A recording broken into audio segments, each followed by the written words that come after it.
What's good? What's good? What's up?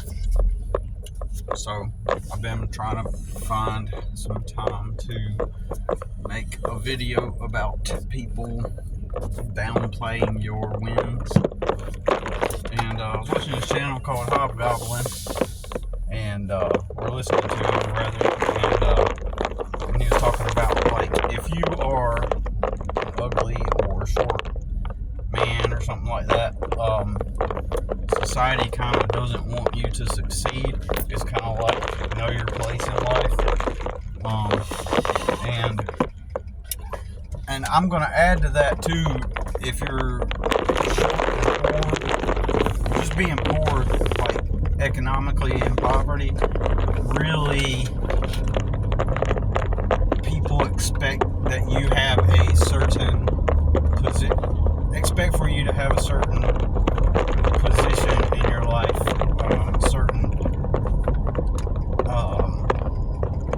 you're supposed to live by a certain set of rules, unspoken social rules, and there are expectations for you. So I always say about a lot of things, it's context dependent. So like in my context, I am short and poor, and over the past few years I've gained some weight, so I'm short, fat, and poor. So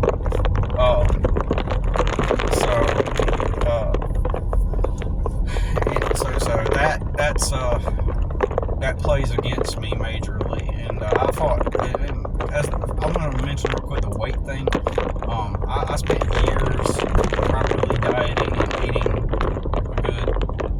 had a good routine going, and when I was a teenager I was fat, and I spent years working on losing the weight and getting thin, and I was making good progress up until I was pretty thin, and I made good progress up until a few years ago when I realized that, I had a intermittent fasting schedule, and a few years ago it made it to where, for one, I had to eat poor people food just to stay fed, which is a lot of carbs and sugar, and when you're forced to eat unhealthy foods because you're poor,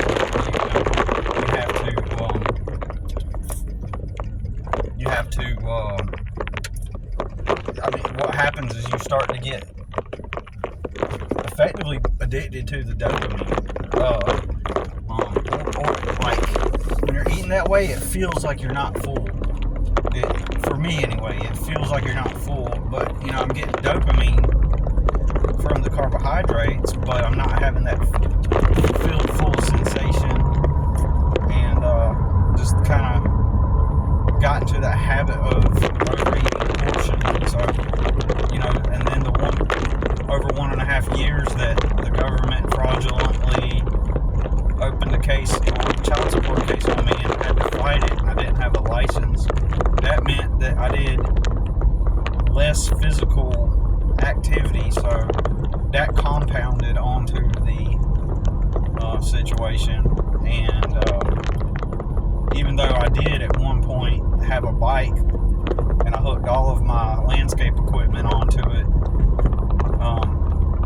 to pull around town, just because I did that doesn't mean that I did not spend hours also sitting down, because I was constantly trying to figure out how to win my cases and stuff. I was constantly researching a place to live, because in the midst of that, my license was suspended. The property I lived on got sold out, and my lease was up, so they sent a 30-day notice for me to move out.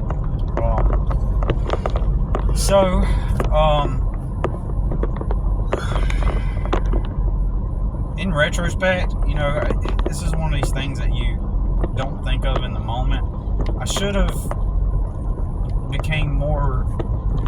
built a relationship with the owner of that trailer park. He was a really cool guy, and I should have offered to do some kind of cleanup around there or something. And then what I could have done was probably gotten some kind of deal to where when he sold the trailer park, he could have put it in a contract to let me stay on the grounds of that trailer park, and he could have done that with the new buyers, like, because they bought it rent to own.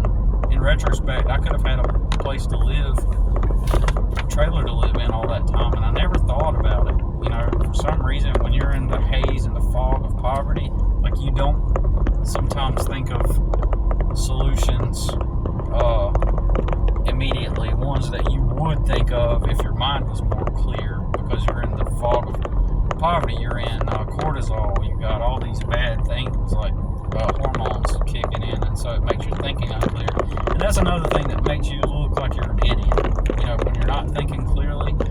I'm a smart person, I'm intelligent, and even for me, mistakes will be made because of the brain fog, because of the stress, because of the constant struggle, and that compounds again onto people's perception of you. They'll perceive you as like a moron. You can even be smarter than them, and they have more material things and money than you, but you're actually smarter than them, and more intelligent. But the optics give off that you're some idiot and moron, and you don't know what you're doing. And so, therefore, when you do make a mistake, it highlight that mistake stands out, and it's a highlight to people, and they'll run with that. They'll run with the highlight of any kind of negative thing. They'll highlight the negative thing. They'll highlight the bad luck as if it was your decision to have experienced the bad luck. They'll also highlight the actual mistakes you make along the way, right? You know, and you're going to make mistakes. So, and that's all the process of downplayed. So if you're a short, poor, fat person, and people have an expectation for you for who you're supposed to be, people expect you to be not confident. They expect you to be not confident. There must be something still wrong with you. So you got to live up to their expectation, because if you're in economic poverty and you're suffering through the stress of it, there's stuff in your life just that you have no control over. In their minds, well, you do have control. In their minds, you do have control over it. And if you just do this, if you just do that, it presents an opportunity for people, especially if you're someone like me who is naturally, in my opinion, charismatic and eccentric and willing to do what most people won't do. That really bugs me. It kind of bugs people, because you're not supposed to be that and also be the poor short guy in poverty. So what this does is triggers people's bias to assume that you're just an idiot. It triggers their bias to assume you're an idiot, to make you out to be someone who is low self-esteem. It's hard for people to believe that you can actually have a decent self-esteem and simultaneously be in poverty, because, you know, if you're in poverty and you're in struggle, you must be miserable. And so people want to feel something internal within themselves by highlighting your discrepancies or things that aren't going good for you, and throw out the unsolicited advice. They want to do all these things to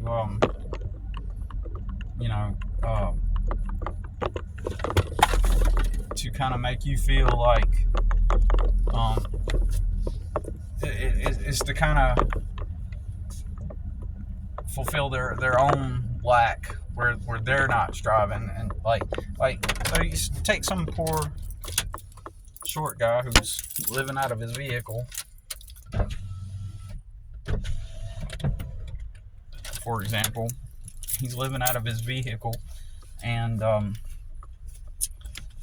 he goes into, some people invite him over to like a small gathering, like a friends hanging out, and from people that he's just getting acquainted with. They're not at the point to where they're friends entirely necessarily, but enter into a new social group where he's getting acquainted with people, and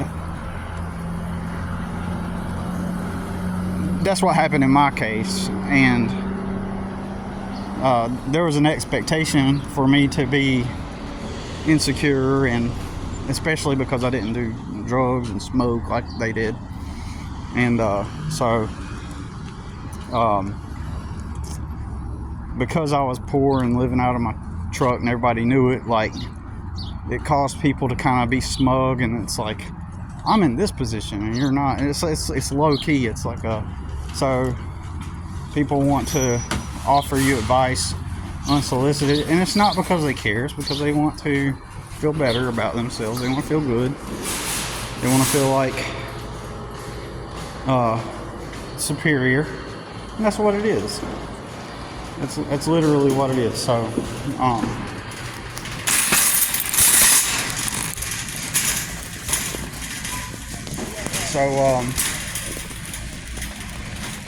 so that's what they do, and so back then I was I've been through this so much. Back then I had a moving business, right? I went and formed my LLC and started a moving company, and I had professional contracts made up, for each customer to sign and a form to fill out and sign, and I started marketing the services.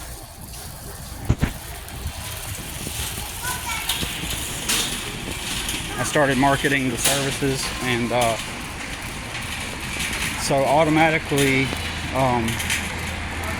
the people around me were seeing that, like, here's this short guy, poor, living out of his truck, and he's trying to start a business. And this conflict is a cognitive dissonance that forms in their mind where like, you're short and you're poor and you live in an old beater truck, so you're starting a business. So what they would do is I do a successful move, and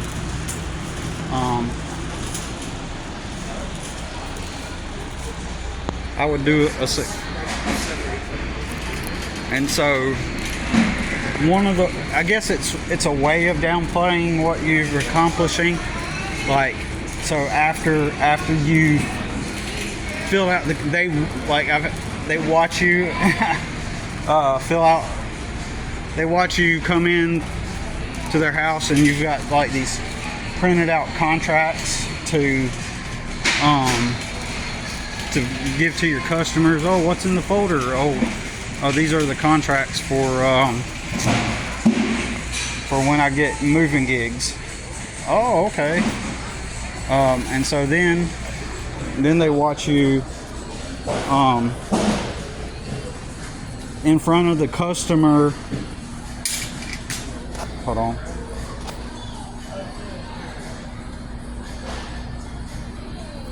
Okay. So they watch you in front of the customer fill out, and in this instance I am specifically talking about a specific person, but it doesn't defeat the point. Like, the point is still valid, but they watch me interact and do the professional talk and the business with the people, and they sign the contracts. Like, it's in conflict with their mind that you're doing that, and they know, the customers don't know, but they know that you live out of your truck and that you're poor, but the customers don't. So it conflicts with their mind that you are standing there with two people doing a legit business deal, and because they live in the realm of being an employee, right? They're clocked in at Starbucks, you know, doing their barista job, and which is nothing wrong with that, but I'm just saying, like, in their head, their brains have never conceptualized the notion or the thought that they could go out there and be an actual business, right? And so what they'll do is, you get done with the job, you shake hands with the customer, you know, you've done it all professionally, you've spoken with the customer professionally, like the whole time. You've presented yourself as professional, but again, they know in the back of their mind that you're living out of your truck. So that's in conflict with what they're perceiving. So now you're shaking hands, you're done with the job, you're walking away from the job, and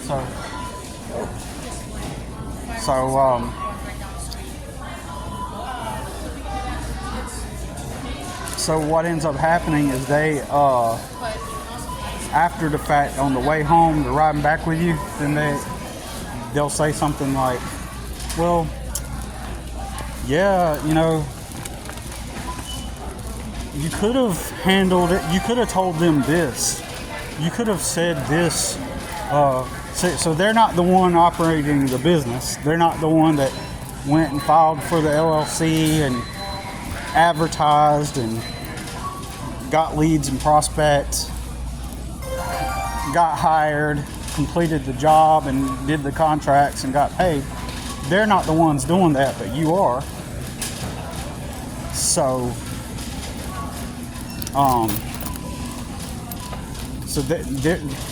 they're not the one doing that, but they'll tell you how they would have done it after the fact, right?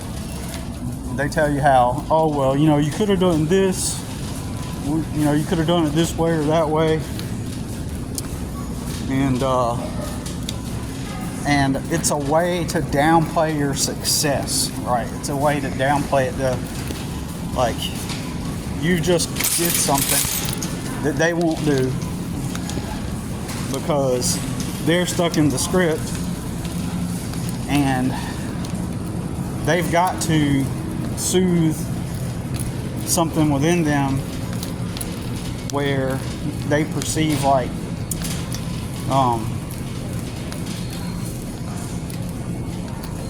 you know, they don't know what's going on actually. They just don't know, like, they've never been there, like they've never done this. So to them they're like, they got to find a way to internally resolve the inner conflict coming from the cognitive dissonance, because biochemically that inner conflict that they're experiencing from the cognitive dissonance is literally a type of cortisol spike and an anxious discomfort, right? So they legit feel that, and so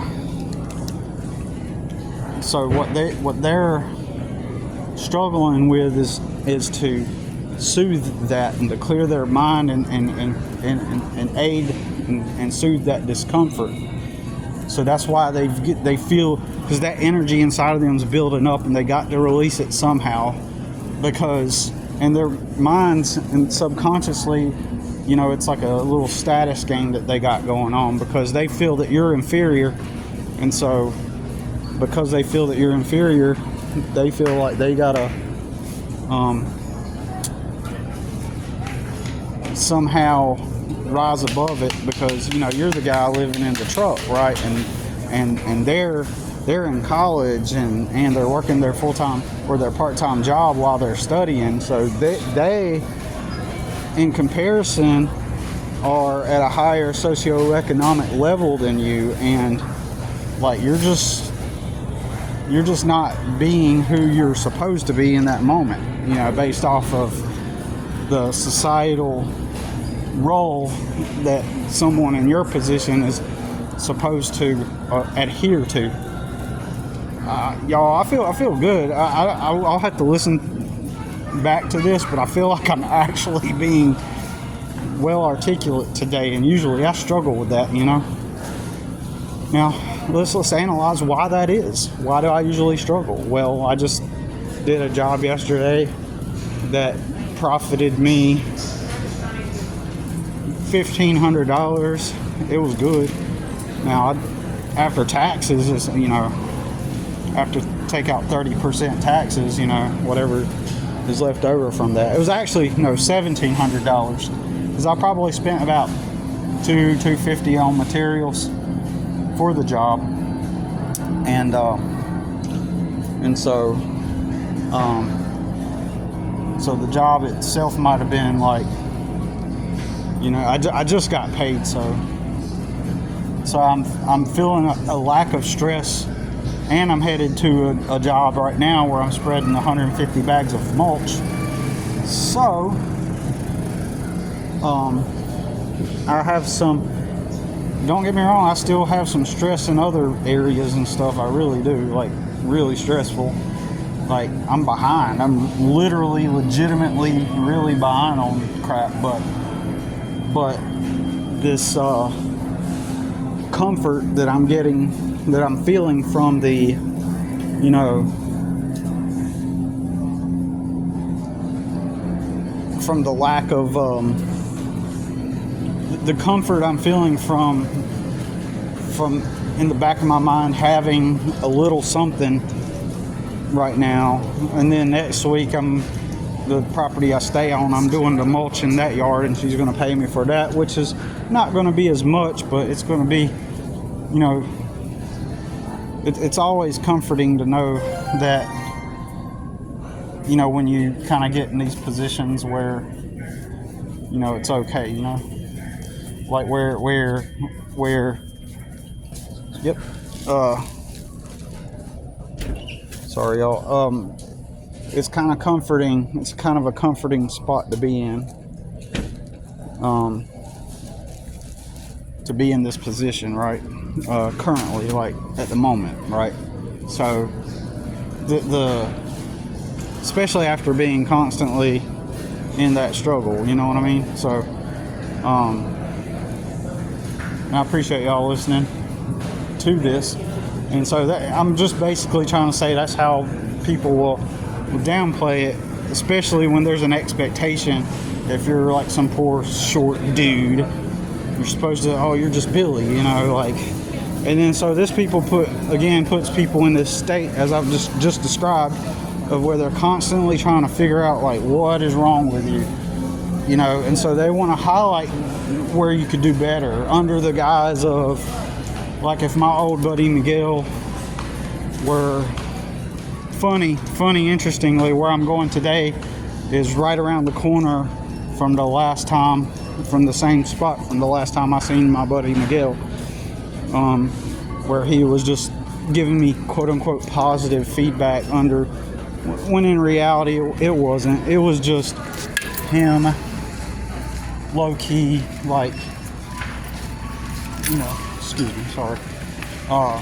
It was just really him low key just dissing my stuff. That's all that was. You know, just trying to like take me down a peg under the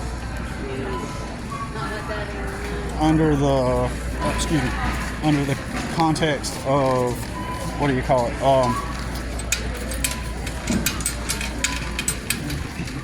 Like constructive criticism, when in reality he was just knocking my shit, you know. Just that's all it was.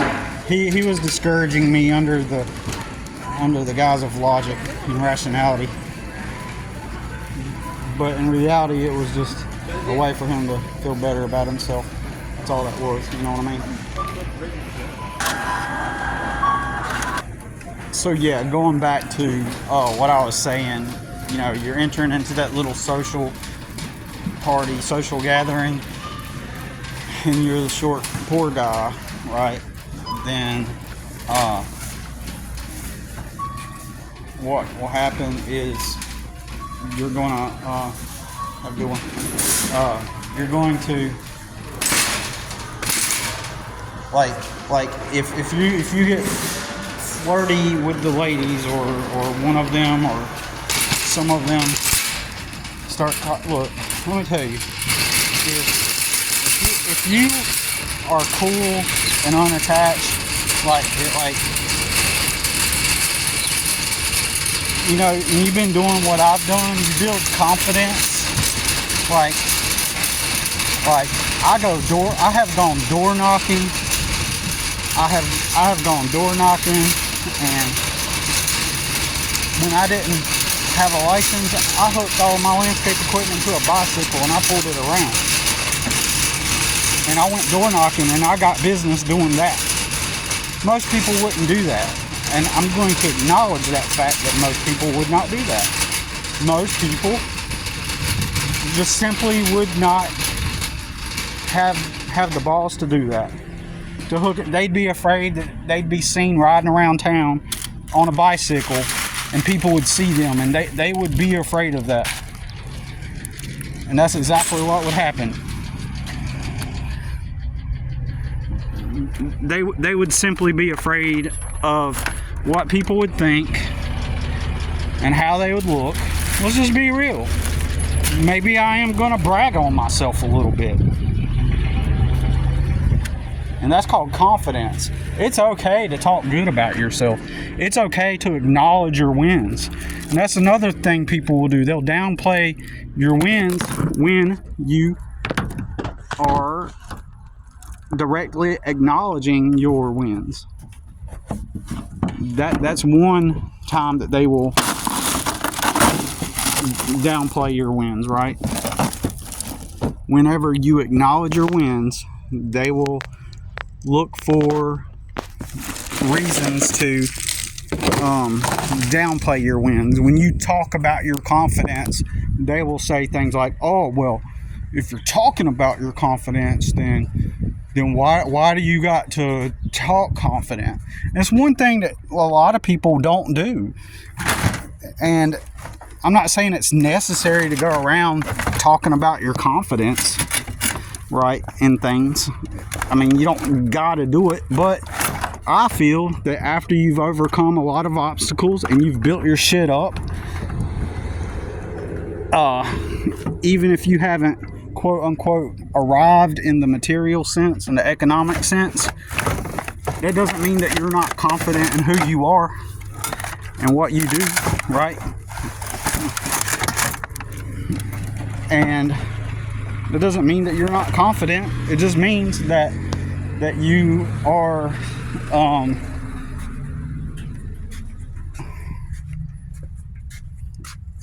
I kind of lost my train of thought, but let's just put it this way. You should not feel, you should compliment, you should talk about your confidence at some point, right? If the camera cuts off because the phone's in the sun due to the heat, it might overheat and stop. So if this abruptly stops, I'll just upload it like this, by the way. But I think like I discovered last year, especially, I've done it before, but I discovered that acknowledging your confidence, like most people will say that, oh, you're just coping. You wouldn't have to say you're confident if you're truly confident, but actually you should acknowledge your growth.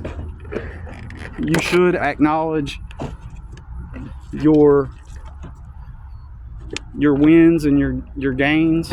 You should just acknowledge it, and maybe for a while talk about it. Maybe for a while talk about what you've accomplished and stuff. Like,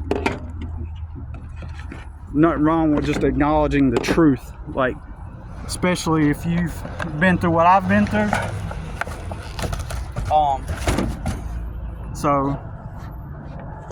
But yeah, that's what people do. It's one of the ways they downplay your success is, now I haven't had that happen to me necessarily, but they could do that. They could say, like And you know what?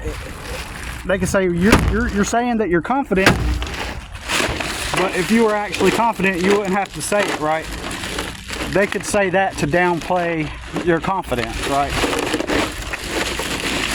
But like, yeah, if you're the guy in the little social gatherings, right? If you're in this little social gathering and you're non-attached and people think you're cool, and you seem to have some rapport with the ladies, especially if you're a poor short dude.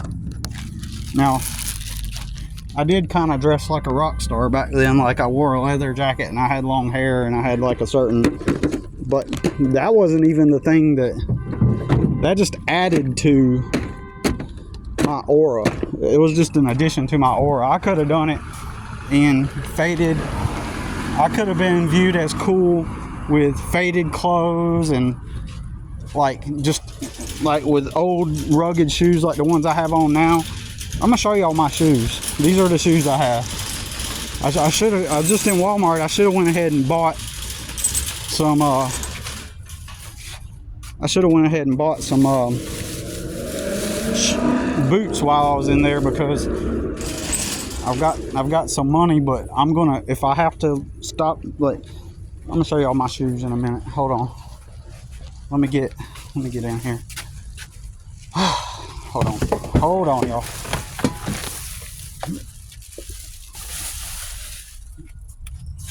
Show you my shoes.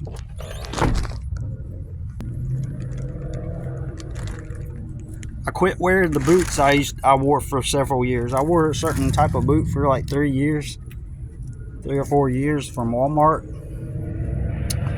and my feet were hurting, and I realized that the boots were really screwing up. I like the way they look, that's why I got them, but they were actually screwing up my feet.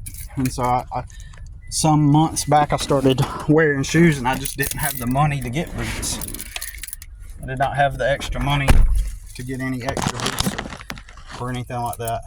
And so I just wore these shoes out, and I've just been wearing them like that for several months, I guess. So I could go into a gathering and I could be just as confident and cool looking like that, whether I have a rock star look or not, right? So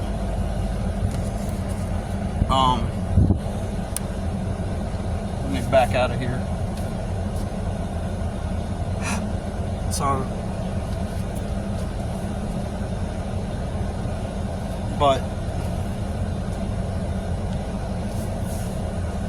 being this type of anomaly, if you will,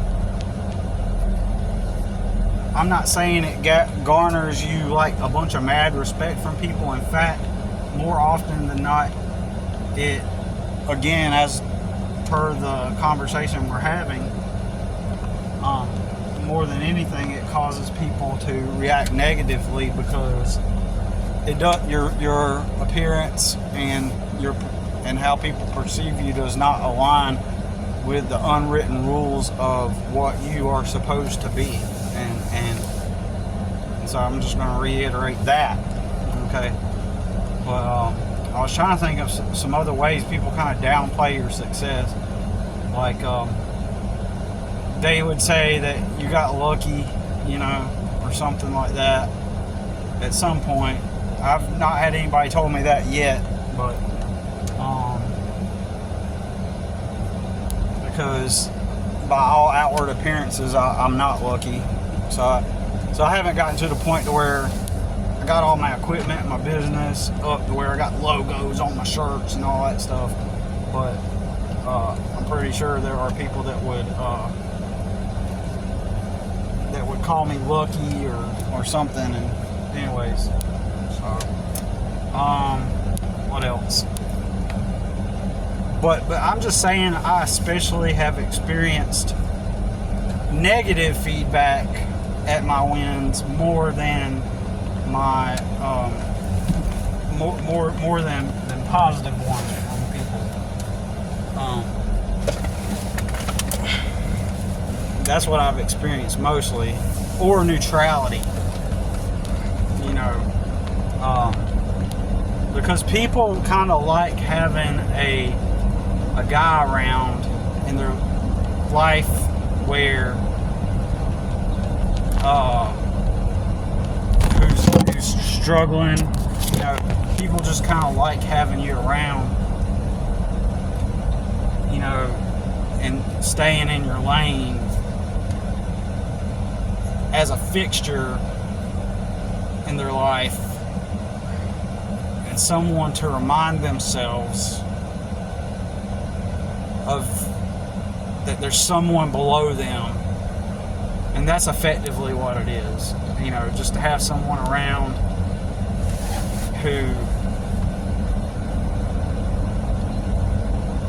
reminds them that, because they're going by the societal script, and as long as there's a guy that's kind of like beneath them who seems always to be struggling and always chaotic, and God, he can't get his shit together, it always gives them something to like feel good about themselves. It gives them something to feel good about themselves over, and someone to kind of ping off of. Someone to kind of ping off of to be able to position themselves up and prop themselves up as a superior to in their own reality, where relevant to what they expect for themselves. What they I got distracted, the phone kept falling, but they need somebody to feel superior to in contrast, right? And they'll be the same people who won't go out and do the things that I did.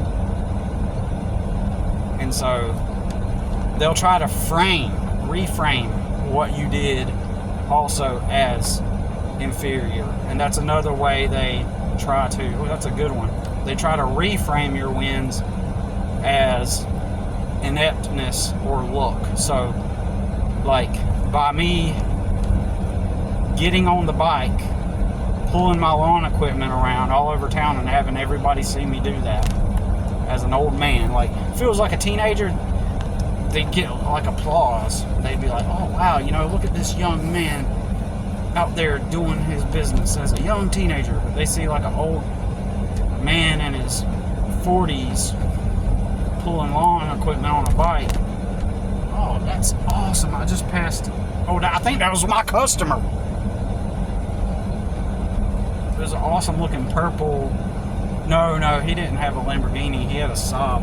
But that was like a purple Lamborghini. It was like really, it wasn't like the Lamborghini like sedan or car or whatever, sports car, but it was the SUV, Lamborghini SUV, and it was like brilliant purple. It looked really cool. Anyways,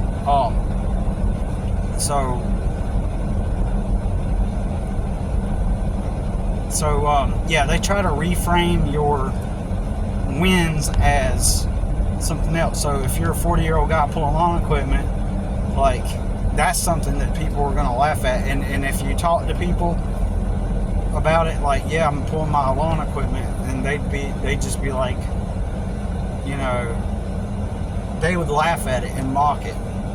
They wouldn't say, well, hey, you know, cheers to you, you do what you got to do, you know, like, man, you know. And in reality, the truth is, that's pretty badass of me, you know, to go out there and do the things most people won't, and then have them with their commentary back, you know, that frames it in some kind of inept, you know, light, or try to point, oh, that makes you look like an idiot, or, you know, I wouldn't want to be seen doing that.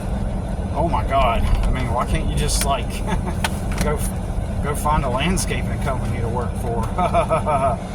Like, yeah, I wouldn't do that. Like, because most people care about being how they're seen and what people think. So they would reframe my badassness as being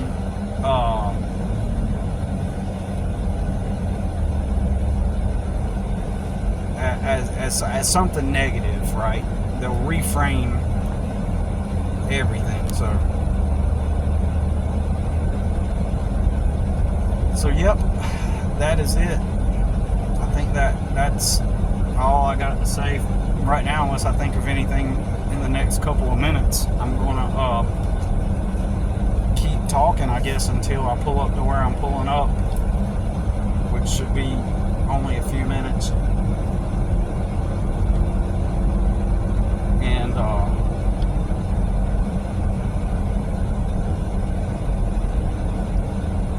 so I'm trying to think of anything else that we might be able to bring up on the point.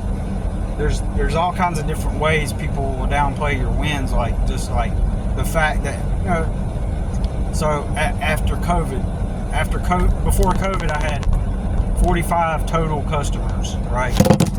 And then after COVID it dropped down, right?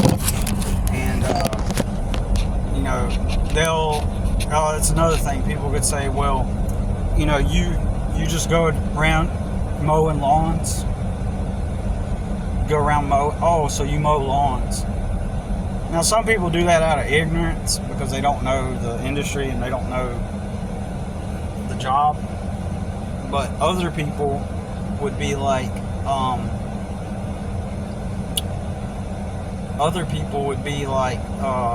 saying it because they just don't know. But other people would downplay it by deliberately calling it yard work. Oh, so you do yard work. Oh, so you rake leaves. So they'll mentally and verbally talk to you in a way that assumes that you're not doing like a professional, you know, type of work, and instead will reframe it in a way that suggests that, like, you're just cleaning up a yard, you know, because everybody's got a yard, and you know you got to clean up your yard. And so, oh, so you just clean yards or what? You know, I can't remember a specific example, but I do know some people who kind of, I feel like, deliberately tried to downplay my landscaping services by deliberately saying, oh, okay, so you clean up people's yards like you're some old boy in a truck that comes around. Yeah, I'll help you out, clean your yard. And it seems like I've had a couple people kind of deliberately downplay it to make it sound like that and not a professional service. I am right around the block, funny enough, from right here behind these trees. Right here is a neighborhood where this woman posted an ad on Craigslist back in 2015, and she wrote a list of things she wanted done. Most of it was yard work, and she said, I'm paying $20 an hour. And I was like thinking to myself, $20 an hour? Because I thought that was kind of odd, because like up to that point I had never been paid more than $10 an hour. So it was sort of like a shock to my system, the thought that somebody would pay $20 an hour. And I thought maybe it was a scam at first, but then it turned out to be a real lady, right? And she was way up in a company, you know, had a high position in a company, and did their safety, like, it's an international company, I believe, and she was in charge of their whole safety division about work safety and stuff. And so I got to know her, and that was the thing that turned my flipped my my perception, because I was still in the mind programming of $10 an hour and jobs paying $10 an hour and stuff. Like, it did not. That's the funny thing, and why I repeat things a lot. It never registered.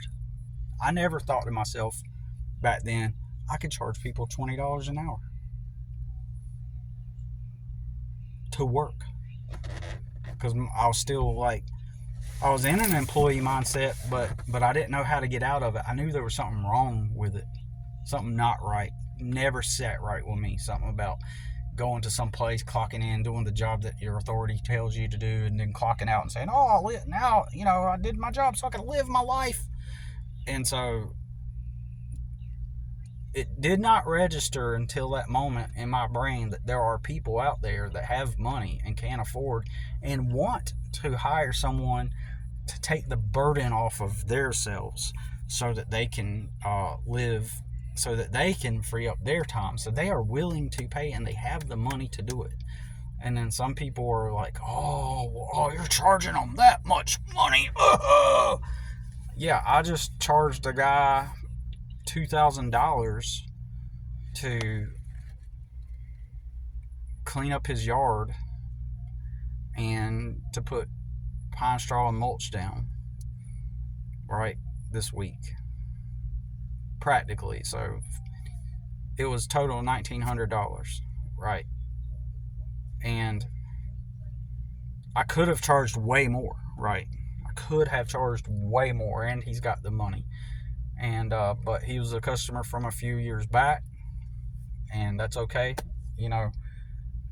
I could definitely charge way more, but I got to continue finding those customers who are willing to, and slowly fade out the ones who are just looking for a yard guy, right? So just that mere thought of getting paid $20 an hour totally shifted my perspective. In that weekend, on a Saturday, I made more money in a work day than I'd ever made before in my life. And I was, I'm 45 now. I was like 33 or 34. And it took me that long to grasp that people have money and they're willing to pay for it because they have the money and they want to pay somebody to free up their time. A local guy that I grew up around, he started a tree company where he takes down trees and stuff and landscaping, and he was in the same neighborhood as one of my customers, and he was taking down some trees in that yard, and he had his crew with him, and he's like, this one right here, I'm charging them $30,000. So anyways, break out of the slave mindset, become free. Freedom is the ultimate goal. So freedom is being who you really are and doing what you really want to do, period. So we'll see you all in the next one.